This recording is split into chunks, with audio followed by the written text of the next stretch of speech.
The Federal and Francis Xavier Engineering College jointly present the Nellai Marathon 2024. This event is powered by Little Flower Public School and NIMS Hospital, Tirunelveli. Run for Health on Sunday, December 29. Entry is free and all are welcome. Adani குழும ஊழல் விவகாரத்தில் மோதலுடன் தொடங்கிய நாடாளுமன்ற குளிர்கால கூட்டத்தொடர் அண்ணல் அம்பேத்கரை அவமதித்த விவகாரத்தில் மோதலுடன் முடிவடைந்துள்ளது.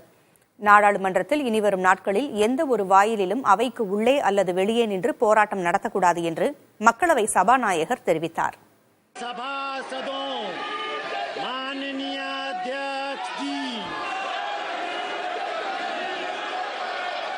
குளிர்கால கூட்டத்தொடரின் இறுதி நாளில் அமைச்சர் பதவியிலிருந்து அமித்ஷா விலக வேண்டும் என்பதுதான் பிரதான முழக்கமாக இருந்தது.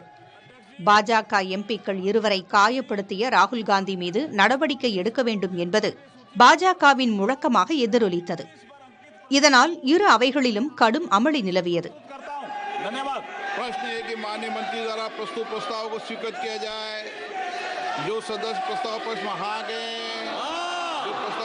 கூட்டத்தொடர் முடிவதற்குள் ஒரு நாடு ஒரு தேர்தல் மசோதாவை பரிசீலனை செய்ய அமைக்கப்பட்டுள்ள நாடாளுமன்ற கூட்டுக்குழு குறித்த விவரங்களை அறிவிக்க வேண்டும் என்பதால் தொடர் முழக்கங்களிடையே சட்ட அமைச்சர் அர்ஜுன் ராம் மேக்வால் குழுவுக்கான தீர்மானத்தை முன்வைத்தார்.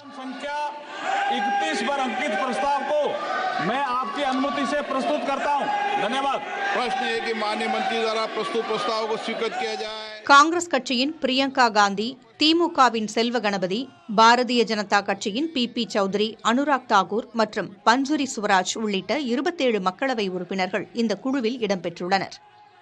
இந்த தீர்மானம் குரல் வாக்கெடுப்பின் மூலம் நிறைவேறியது என்று அறிவித்த சபாநாயகர் ஓம் பிர்லா மக்களவையை தேதி குறிப்பிடாமல் ஒத்திவைத்தார். ஏற்கனவே வக்ஃப் மசோதாவை பரிசீலிக்கும் நாடாளுமன்ற கூட்டுக்குழு செயல்பாட்டில் உள்ளது.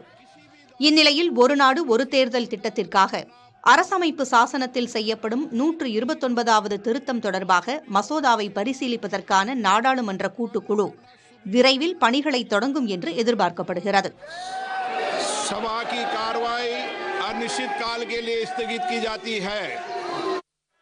மாநிலங்களவையிலும் அவை கூடிய நேரம் முதலே தொடர் முழக்கங்களால் அலுவல்கள் பாதிக்கப்பட்டன. முதலில் அவை 12 மணி வரை ஒத்திவைக்கப்பட்டது.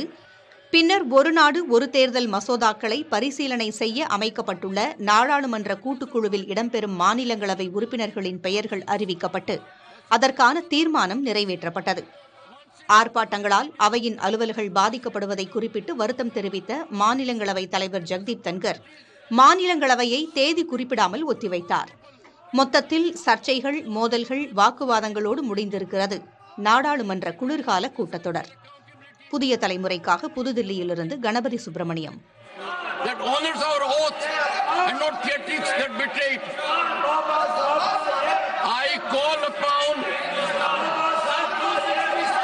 Leader of the opposition and leader of the house to see me in my chamber. The house is urgent to meet at 12. The Federal and Francis Xavier Engineering College jointly present the Nellai Marathon 2024. This event is powered by Little Flower Public School and NIMS Hospital, Tirunelveli. Run for Health on Sunday, December 29. Entry is free and all are welcome.